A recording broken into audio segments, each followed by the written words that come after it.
Infanticidal Virginia Governor Ralph Northam is in trouble because he appeared in a racist picture in his 1984 med school yearbook.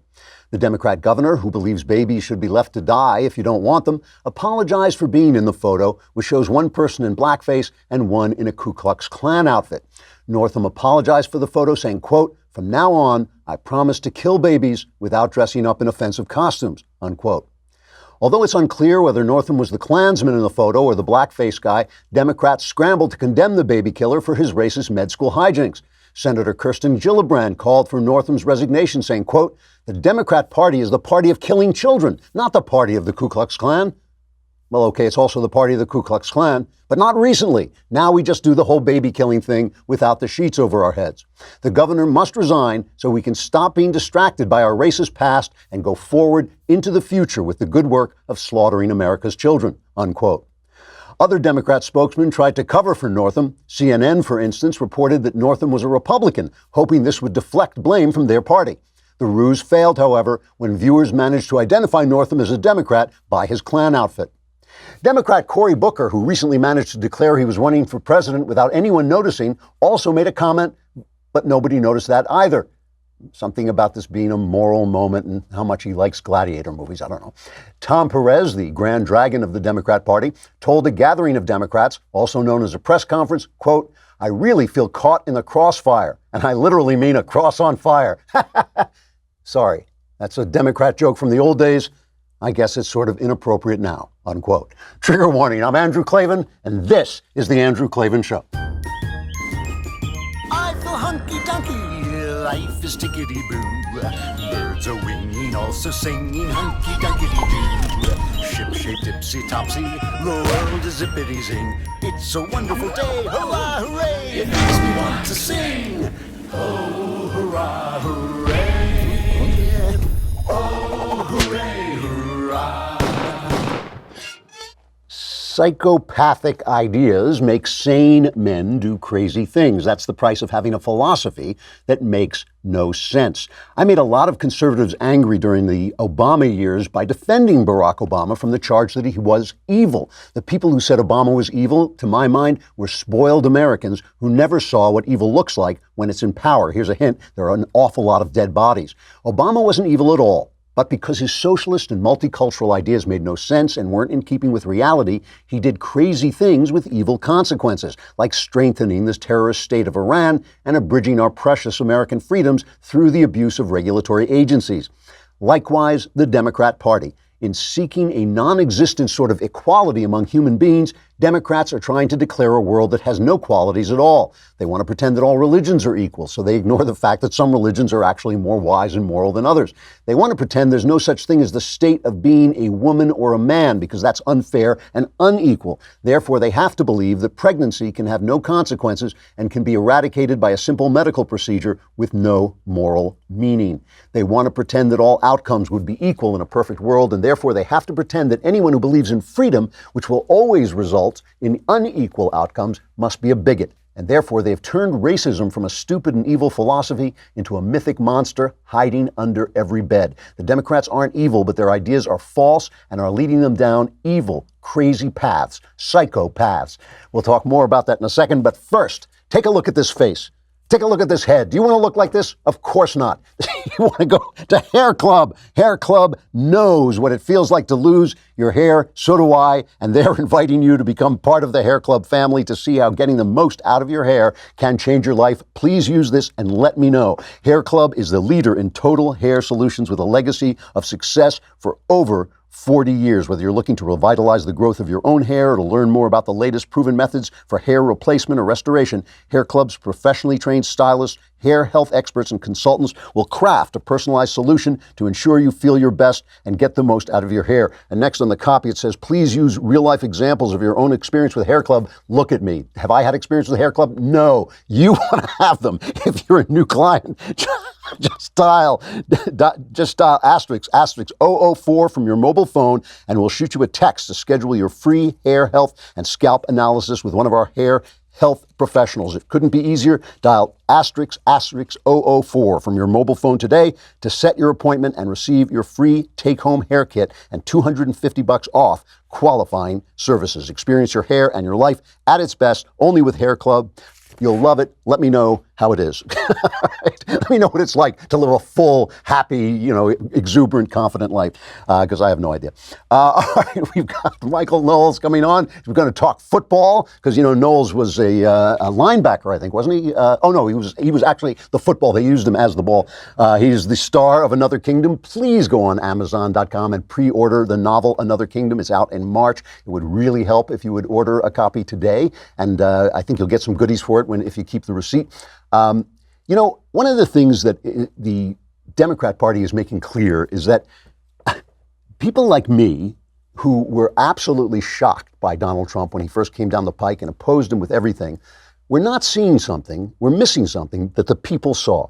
The people, after being berated and abused by the left, understood that they were undermining our traditions and our ideas, and just the traditions of sanity and ideas, in ways that were so bad that it was going to take somebody like Donald Trump, somebody as amazingly off base as Donald Trump, to stop them. I didn't see that until he actually became president and started doing, I think, a good job. I don't always like him, but I think he has done a pretty good job.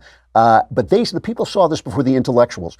Let me talk about Ralph Northam. This whole thing, I'm sure you've heard. They found a right-wing site found his medical school yearbook, and he was in there, apparently, we will say, posing in a picture. There was a guy in blackface and a guy standing next to him in a Klan outfit. There's the picture if you're watching, and we'll get into his whole excuses and everything like this. And I want to say something about this first.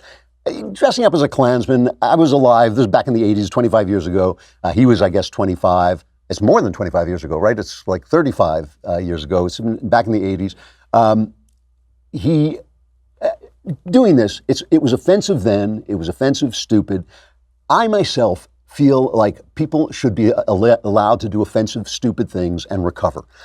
Everybody is saying this is the terrible thing he did. For me, the terrible thing is calling for babies to be left to die if you don't want them. And on the least excuse, that was the law they wanted to pass in Virginia and didn't, but kind of like the law they did pass in New York. When he said that, I thought that should have been the end of his career. I thought 2 police officers should have come in, picked him up as advocating child murder and carried him away. This, I'm sorry. If people cannot be jerks, as I know a med student who took a severed hand from a cadaver and left it at a toll booth. Okay, handed it to the guy in the toll booth. Med students get up to hijinks. They're working 100 hours a day. They're going crazy. They're sticking their hands in dead bodies all day long. They go a little nuts. I don't know. Is he a racist? You tell me. I don't think he's a racist. However, he is a hypocrite. He has been dishonest since this happened, and he is, an infanticidal maniac in his philosophy.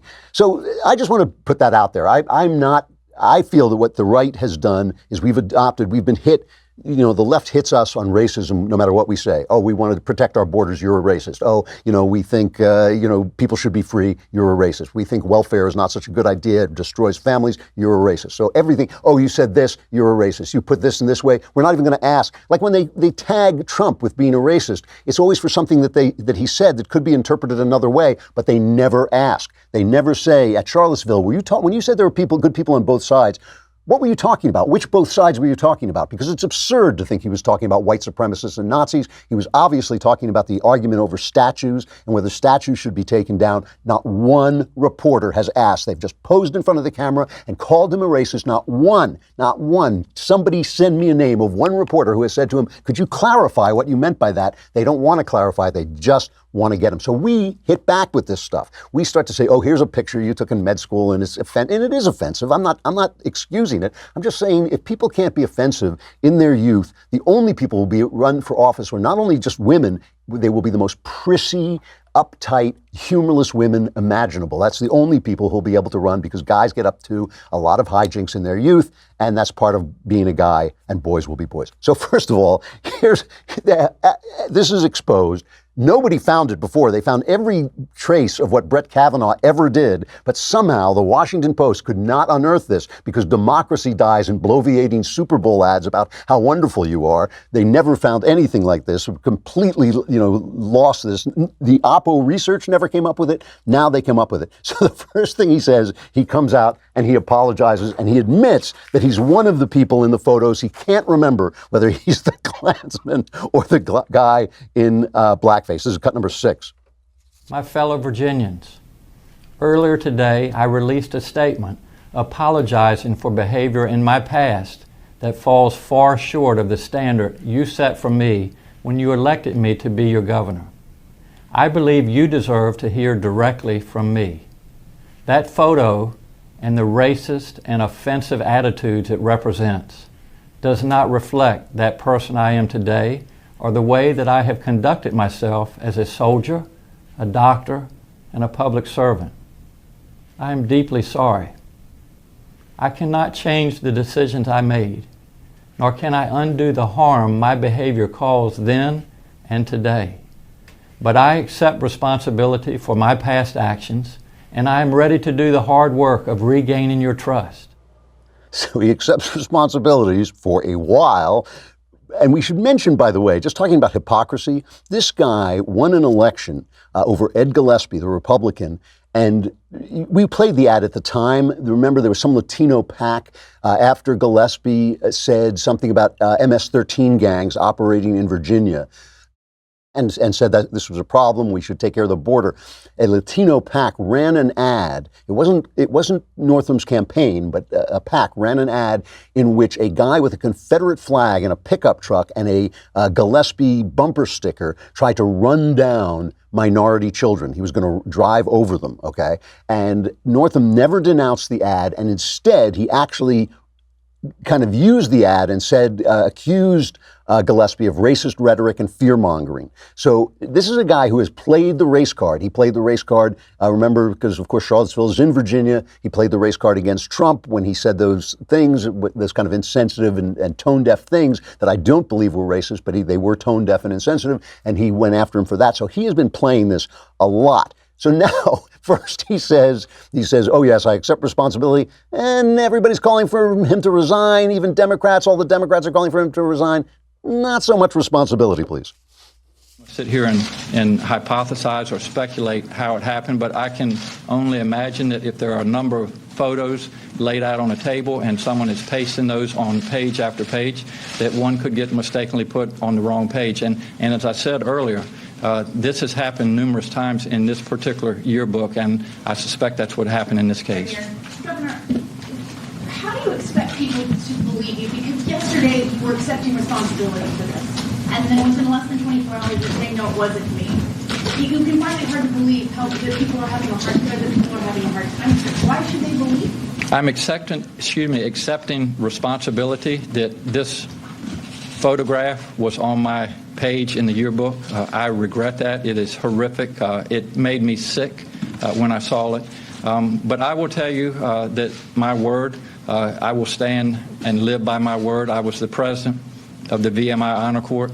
Our code there is a cadet shall not lie, cheat, steal, or tolerate those do.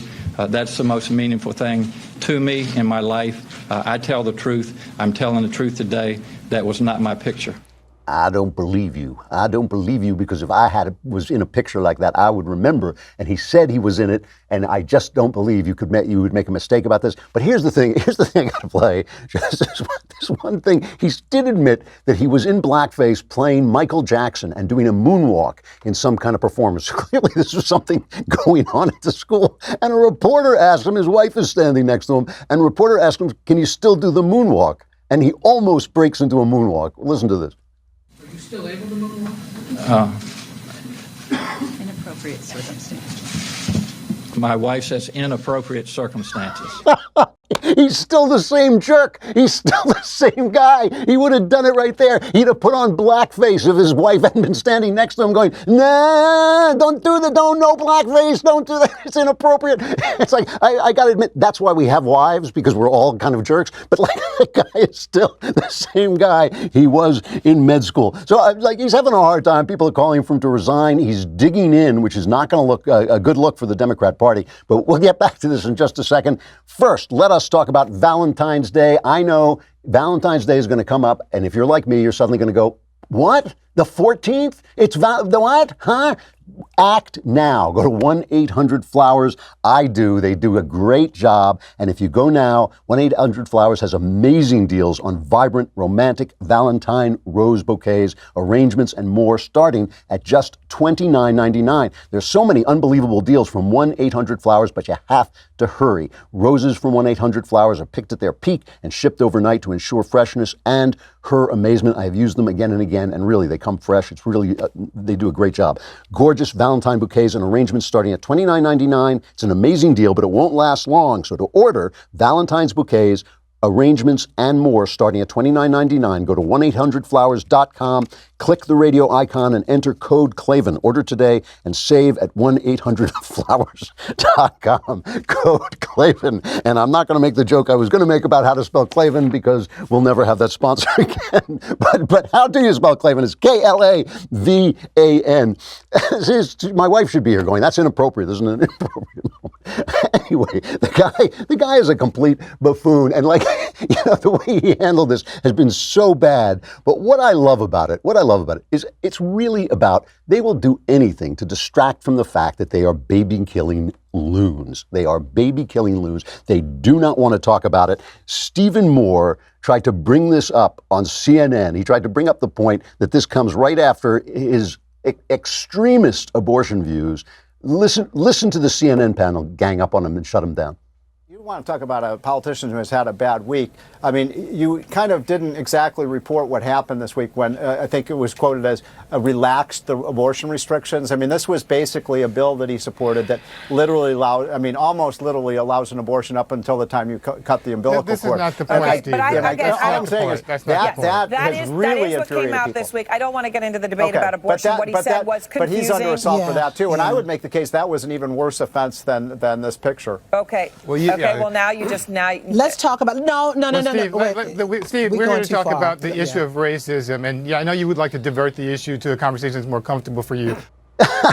What's more comfortable, more about abortion than racism? What is he accusing Moore of being a racist? It's absurd. Why can't Moore say that you're trying to divert the conversation to something that is easy for you? And the reason is they blame the whole thing on Donald Trump. It's all Trump. Whenever it's not them being racist. It's them trying to set an example. This is what the New York Times said. They're setting an example. They're setting an example to Donald Trump. Watch us. We're going to get rid of Ralph Northam. That's the way you should be. You should get rid of yourself for your racist nonsense. Here is Brian Stelter pulling this on Howard Dean. It's just a wonderful, wonderful exchange. So much about it worth talking about. Let's listen to that. I noticed you retweeted Obama-era healthcare administrator Andy Slavitt. He wrote this on Twitter. He said, if you've worn blackface or you've repeatedly said President Obama was born in Africa, you should resign. The point here is clear. It's a remark about President Trump's own racist history. Right. Do you see a double standard at play, Howard? Oh, sure there is. They're among the Republicans. I mean, they have no morals at all. I mean, the Republicans are happy to ask Ralph Northam to resign. They have a much worse guy who's heading their party. It's ridiculous. Republicans have no morals at all. It's the usual measured Howard Dean take on it. But I mean, the fact that Trump promulgated that whole birther nonsense, and it was nonsense, but I didn't think that was racist either. I thought Peggy Noonan pegged that when she said, it was just that Obama was not a typical American president. He didn't have the patriotism. He didn't believe in American exceptionalism. He went around apologizing for America to tyrants. He didn't feel like he was one of us, not because of the color of his skin, but because of the color of his patriotism. That's why. And that's why that Kenya thing made sense to a lot of people. It was not I don't believe racism. But the thing is, it's all about deflecting from the madness, the psychopathy of their philosophy. You know, you want to see a wonderful thing? Here's a wonderful moment in which Michael Moore tells the truth. The filmmaker Michael Moore goes on and says, we've got to stop with this being moderate. We've got to be extremist all the way. If you're moderate, stop being moderate. Take a position, all right? There's no middle ground anymore. There's no halfway point to should somebody be paid a living wage. Well, I'm a moderate, so I think they could be paid half of a living wage. You know, on the issue of choice, there's no halfway there. You're either for it or you're against it. You know, do you believe in equal rights for women? Do you believe that we should have an equal rights amendment? Yes or no? There's no middle ground. This is no time for moderation. He's absolutely right. There is no middle ground between killing a baby and not killing a baby. You can't sort of kill the baby. You can't a little kill the baby. You kill the baby or you don't kill the baby. Their philosophy has taken them to this place. It has taken them back to paganism, where they're going to start sacrificing children. It is absolutely, he's absolutely right about this. And this is the thing that the left is scrambling to cover up, because this is what the biggest gun that Donald Trump has in his arsenal. You know, there was a piece by Andrew Sullivan in New York Magazine that was so wonderful, because Andrew Sullivan, I don't know if you remember, he's the writer, he's gay, and he kind of announced himself as a conservative, which was total nonsense. But he called himself a conservative, and he was the one who went crazy about whether Sarah Palin's child, Trig, was actually Sarah Palin's child. And I've always felt that the guy was a little bit loopy, and he had this kind of weird craziness that kind of swooped every now and again into something that sounded like common sense. So in New York Magazine, he has an article called The Nature of Sex, and he starts out talking about a radical feminist organization called the Women's Liberation Front that went on a panel to the conservative Heritage Foundation and argued that sex was fundamentally biological and not socially constructed, and they were given this is his words, given a rousing round of applause by the Trump supporters, religious right members, natural law theorists, and conservative intellectuals who comprised much of the crowd, because they were talking common sense. They were talking against something called the inequality of they were talking about the Equality Act. The Equality Act, which is a big thing that they're trying to get, where trans people will be treated as whoever they want to say they are. It's a federal non-discrimination bill that's been introduced multiple times in various ways, and it would add gender identity to the Civil Rights Act of 1964. Here's the problem with this for gay people, and I'm going to use my own words, but this is basically what Andrew Sullivan says, is that if there is no such thing as gender, if gender is not a biological fact, then gay people cease to exist. What is a gay person? A gay man is a man who wants to sleep with another man. A gay woman, a lesbian, is a woman who wants to have sex, who's attracted to other women. If a guy can say that he's a woman and sleep with a woman, therefore be a lesbian, the meaning of lesbianism just disappears, because once you start talking nonsense, you get into a nonsensical world. I'm going to tell this old joke. This will probably get me in trouble, but I'm going to tell it anyway. Two gay guys standing outside Saks Fifth Avenue in New York, and a gorgeous, gorgeous woman walks out, and the two gay guys are riveted. They stand and they look at this beautiful, beautiful woman as she walks out, and she's classic New York, gorgeous model-like beauty. She gets into a cab, she swoops in the cab and disappears, and one gay guy turns to the other and says, "Wow, don't you sometimes wish you were a lesbian?" And the reason that's a funny joke is because it shows you that gender and preference are real things. Sex and preference are real things. They're part of people's personalities, and you can't just erase them. And once you do that, once the left wants to do that, even their own people start to disappear, just like the babies, just like the real lives of the babies start to disappear. Once you start talking nonsense, you don't have to be an evil person. You don't have to be an evil person to start doing evil things. You only have to accept ideas that do not make sense. That's why we should distinguish between a guy, classically like Hitler, who sets out to do something evil, like exterminate a race of people, and a guy like Barack Obama, who is in no way evil, but whose ideas don't work. It doesn't work to treat all cultures as the same. It doesn't make moral sense to apologize for a free nation to slave states like Saudi Arabia. That doesn't make sense. The other day, one of the new Muslim congresswomen said, well, we should treat everybody in the Middle East the same. And I thought, no, because this little country Israel, this little sliver of a country Israel, is a free country and these other countries are not. We should treat them very differently. The left has convinced themselves that in order for there to be equality, there must be no qualities. Nothing must have qualities that can be judged one from another. And so they've talked themselves into a nonsense that makes even their own condemnation of racism make no sense. They have really pushed their philosophy to the brink of evil. When they start talking about leaving babies to die, they're really at the brink of evil, and good people are following them over that cliff. You know, I'm going to end. I know I want to bring on Michael Knowles to talk about the Super Bowl. But before I do, I just want to play this one clip from our friends at Live Action. They took some women, interviewed them about their views on abortion, and then showed them a picture of abortion. And I asked that the videos of abortions be cut out, and we just put the women's reactions before and after they actually saw the abortion. What are your thoughts about abortion? Abortion, I'd rather no one. I don't really like abortion. I'd rather it didn't exist. I'm not very for abortion. But there are times when you do need abortion, and it's up to that person and their rights and what they want to do. I didn't know that you'd have to detach and crush and the process it goes through and all the risks that happens with this. So now that I do know, there's so many other options apart from abortion, and I know it sucks and like the consequences and how it happened and why you might want an abortion, but there's always another option, and you just got to suck it up because it's a life. I did think that rape was like an exception for an abortion, but now that you think of it, some people try so hard to conceive a baby and it's so hard and it doesn't happen. So you can always put your child up for adoption. There's always another option. I think everyone should have a right to it. It's our body, it's our decision, right? So we want to go ahead with the pregnancy or to abort it. It should be solely on the person who's carrying the baby. So yeah, that's what I feel about it. So would you both support abortion all the way up to the moment of birth? Oh yeah, I do, yes. That was heart-wrenching, I guess. I mean,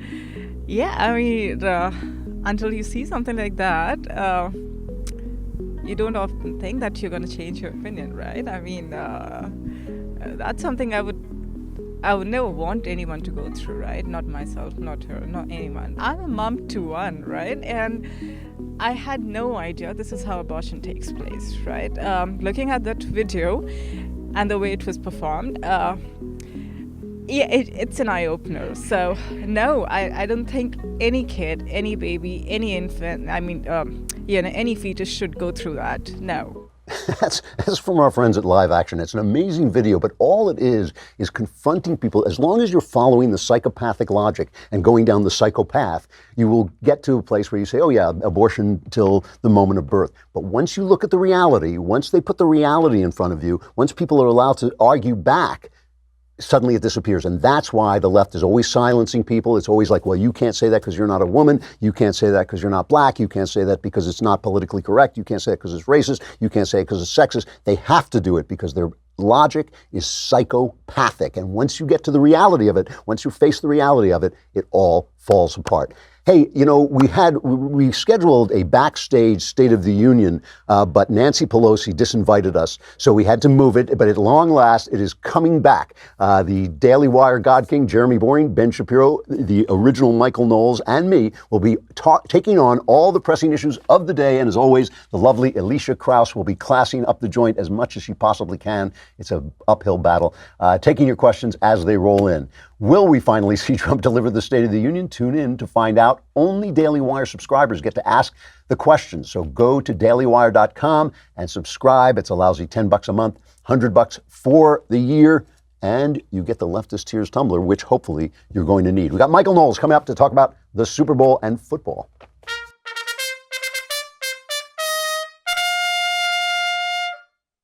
All right, how you doing?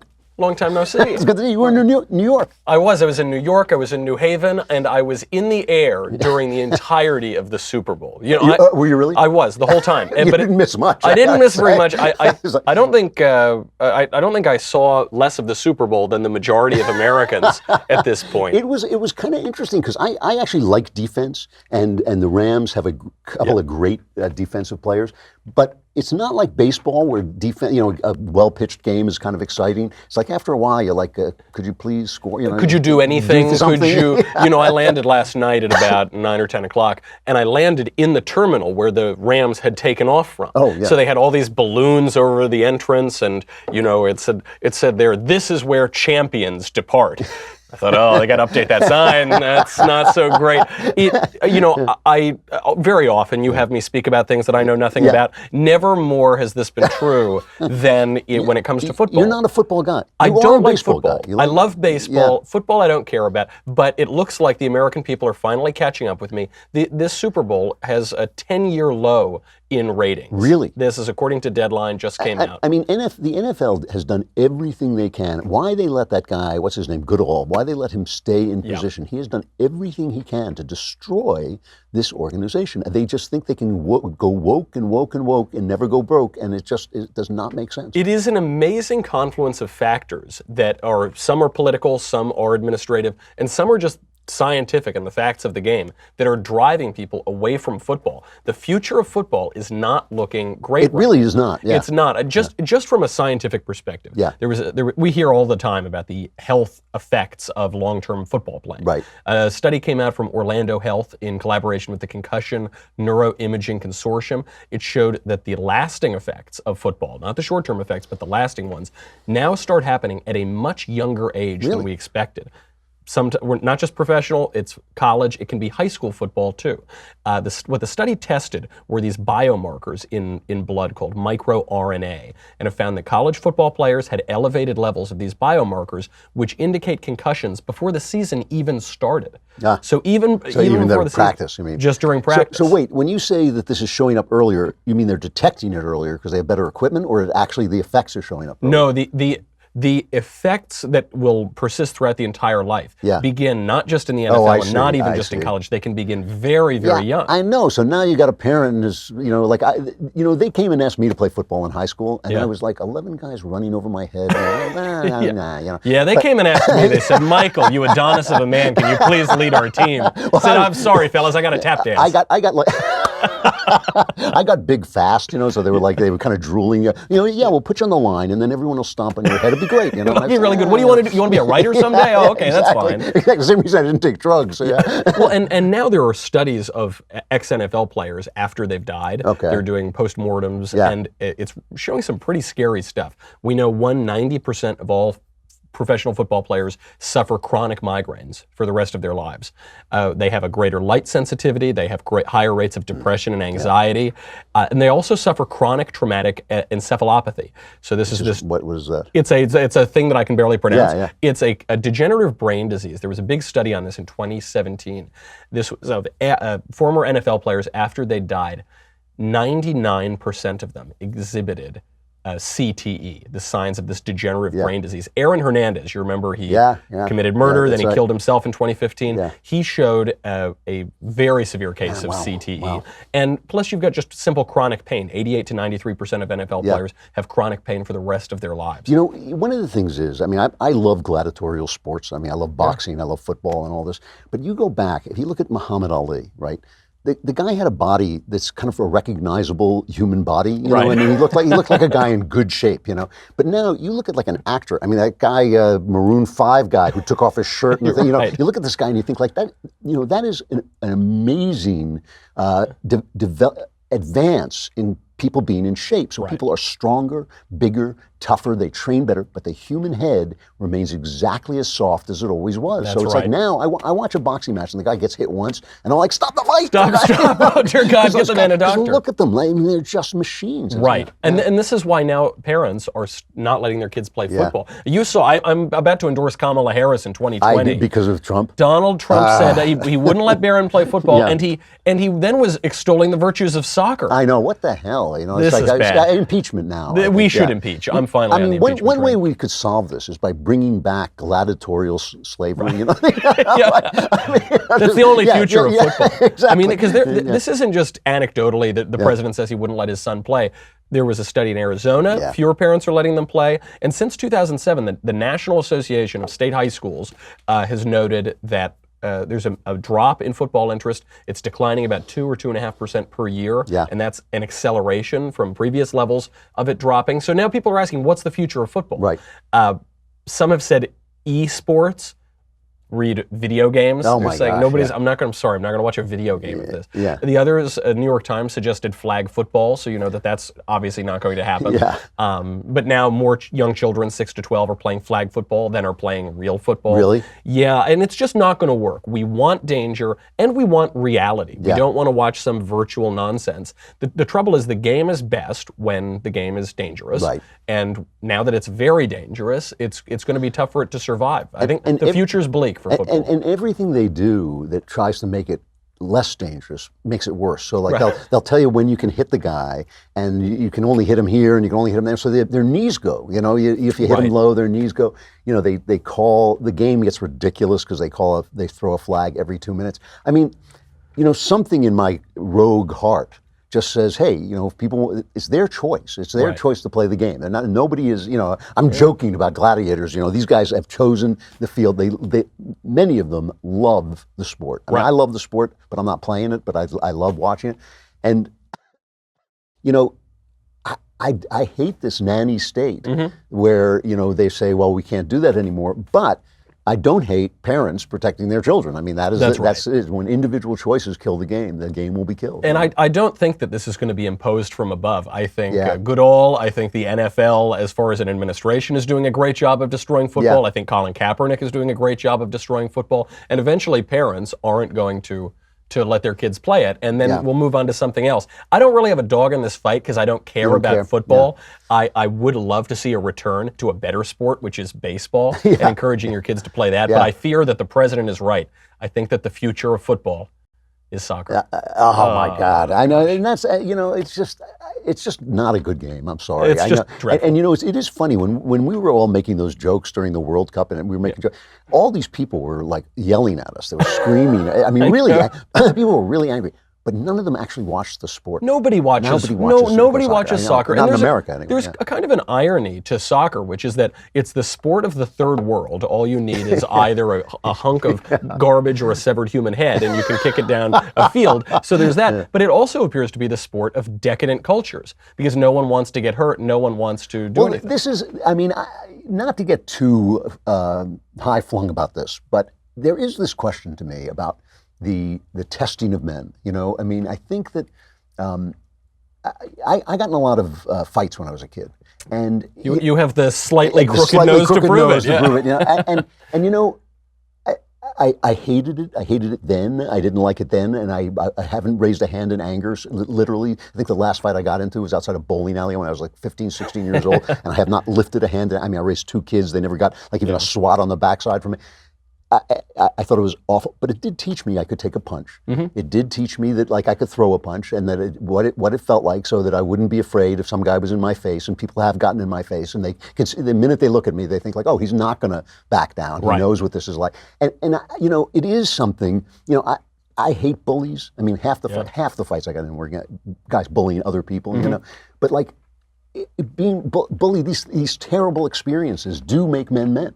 And I do wonder if we take away, if our army is volunteered, so you only have a certain number of people. Less than 1% of Americans serving. Less than 1% of people, and we don't have gladiatorial sports, where do men go to become men? And you don't have bullying. I mean, now the answer is if a bully comes in and confronts you, you just run to the teacher. You don't ever confront the bully back. You remember that video of the guy, the big kid who was being picked on? The kid was fat. That's the use of the word. And he was being picked on by this kid, and the kid pinched him. Finally, the kid just picked him up and dropped him. And they suspended. It was in Australia, I think. They suspended the kid who was being picked on. I thought, suspend him. Suspend him, give him a prize. Put him up as an example. You wag your finger at him. You say, well, you shouldn't have done that. And you suspend the bully. Right. Of course. And by the way, I think, you know, when we look at millennials and Gen Z, you see way higher than average rates of anxiety, depression, stress, suicide, attempted suicide.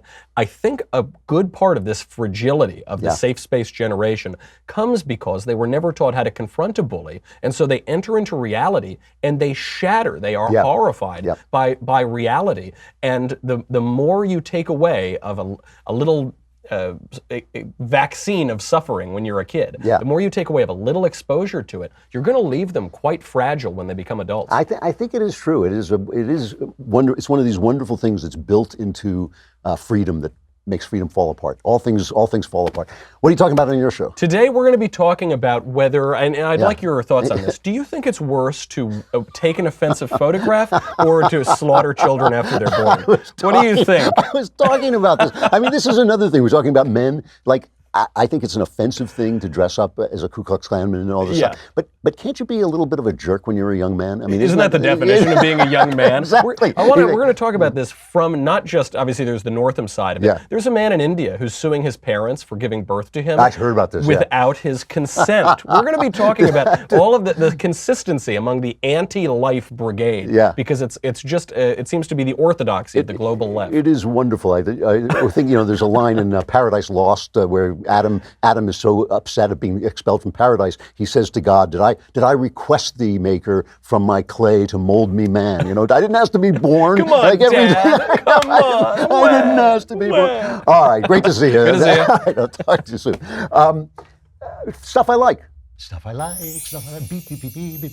Listen, over the weekend I saw this Peter Jackson documentary, They Shall Not Grow Old, and I'm a big World War I fan. That is, I'm in it, and I'm fascinated by the fact that I've read, I think I've read at least 20 books on World War I, histories of World War I, and I still don't know why it started. I don't know the underlying reasons why it started. Nobody knows, nobody actually knows, and yet it wiped away a generation, a million people from one side died, from the Allies died, and basically European civilization ended because World War II was actually part of World War I with a little bit of a downtime between. And what Peter Jackson has done, there's a wonderful museum in London called the Imperial War Museum, and I've been through its exhibits, World War I exhibits, many times, and they have wonderful interviews with guys who were there talking about describing it. And so what Jackson did is he took their footage, their archival footage, he colorized it, and he added sound. They went to the point of like lip reading guys, of finding old orders that they were reading, like what was that guy reading there aloud, and then dubbing in the voices and mostly the sound, brings it to life. It's not an intellectual film. It's not a film about the causes of the war or the reasons behind the war or what the war did to civilization. It's simply about the experience of the ordinary British soldier going to war. Do we have a little clip of this? I was 16 years old, and my father allowed me to go. I was just turned 17 at the time. I was 16. I was 15 years. When they came to us, they were frightened children and had to be made into soldiers. All right, boys, here it comes. We're in the pictures. I gave every part of my youth to do a job.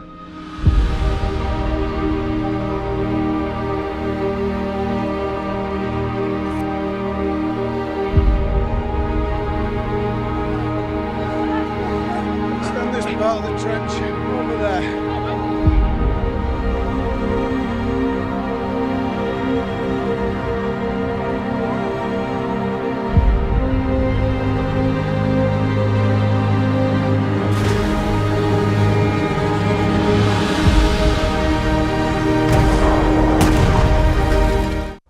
It's just a brilliant piece of work. Jackson did a great job on it. And I couldn't help but think as I was watching it, nothing like this should ever happen again, though it almost certainly will.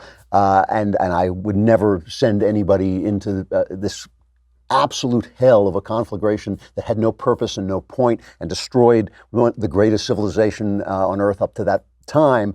But at the same time, I could not help but be deeply moved by the manhood, the simple courage of these guys who said, we went to do a job. I wasn't afraid. I knew I might get killed, but I went to do it, and it was just something we had to do. And the stuff that they endured, if you haven't read about it, it's just wonderful to see it, wonderful in the true sense of being a wonder, to see it. Because it's you can imagine it. You can imagine yourself there. You can see what it was like, and it just takes you back in time. The one thing that I noticed is that nobody is talking about the fact that they don't tell you. Americans don't know the poem that the title comes from. It's called a poem called "For the Fallen" by Lawrence Binyon, who was one of the many poets of World War I. And British people know this poem by heart because they read it every November 11th on Armistice Day. They read it at the ceremony. But it has this, it's a sentimental poem about war. But it says, they went with songs to the battle. They were young, straight of limb, true of eye, steady and aglow. They were staunch to the end against odds uncounted. They fell with their faces to the foe. They shall not grow old as we that are left grow old. Age shall not weary them, nor the years condemn. At the going down of the sun and in the morning, we will remember them. It is a terrific movie, and cheers to Peter Jackson for doing such a great job. All right, we will be back tomorrow. I have to say, even I had a Klavanless weekend because watching this Ralph Northam thing, I thought somebody ought to write a funny satire about this. Oh, that's me. And I wasn't there to do it. So it was kind of like a Klavanless weekend, even for myself. Don't forget, tomorrow is the backstage, and I will be back here on The Andrew Klavan Show. I am Andrew Klavan, and this is The Andrew Klavan Show.